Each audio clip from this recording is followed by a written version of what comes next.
All right, now it is time for the last in our series of special reports on foreigners' ideas for making Shanghai more international. Many expats, especially newcomers here, find it really disturbing when people spit or shout around them. They see it as a sign of bad manners. Shen Zhitong takes a look at what is annoying them most and how the city is trying to change that behavior.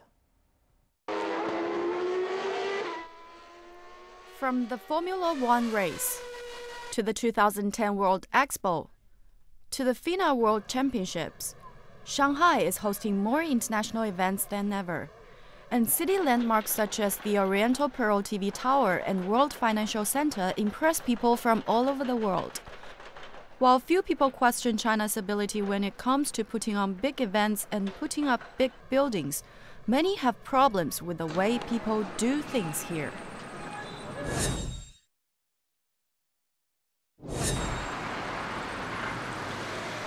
Topping the things we don't like list among the expats we surveyed is Shanghai's crazy traffic. Even you are crossing the zebra crossing, they don't care. Even if you have green, they don't care. It's crazy. Actually, I get scared when I take a taxi. I'm like, because the traffic is so crazy. People are always competing because there's so much traffic.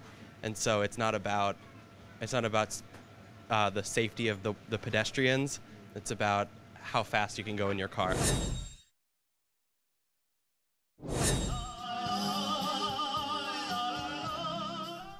Not far behind traffic when it comes to things that bother expats here is the noise. You know, especially if you go to like a movie theater, people will answer their phone or talk on their phone loudly.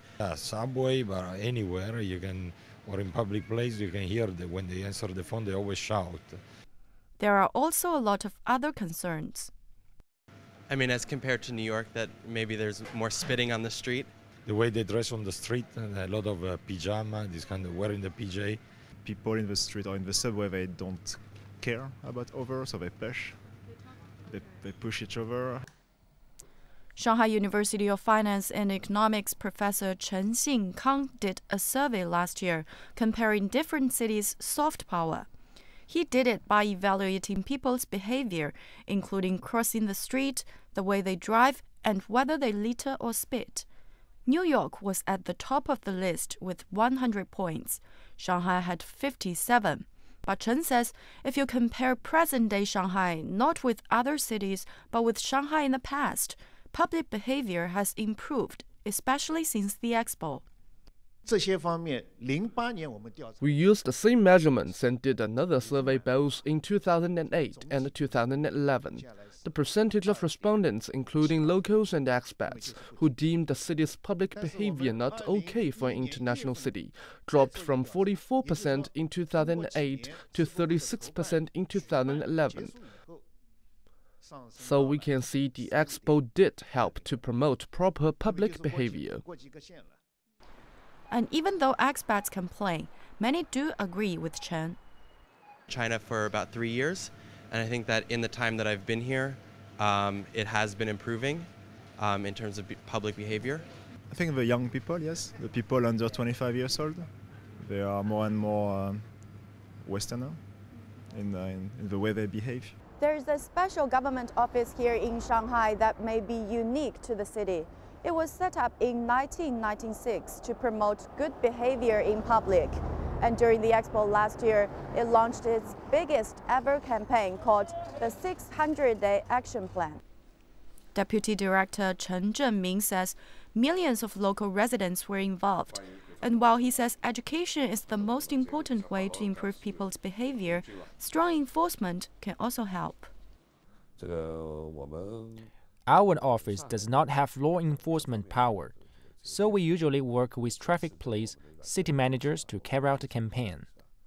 Plus, there is not a systematic behavior law to punish offenders. The regulations are scattered, with more than 10 government bodies, including urban management, traffic police, and health bureau to impose punishment. So it's complicated and difficult for law enforcement.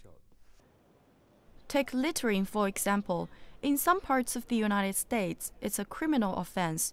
Laws differ from place to place, but in California, anyone convicted of violating the anti-littering code must pay a fine of between $100 and $1,000 and spend between 8 and 24 hours picking up litter.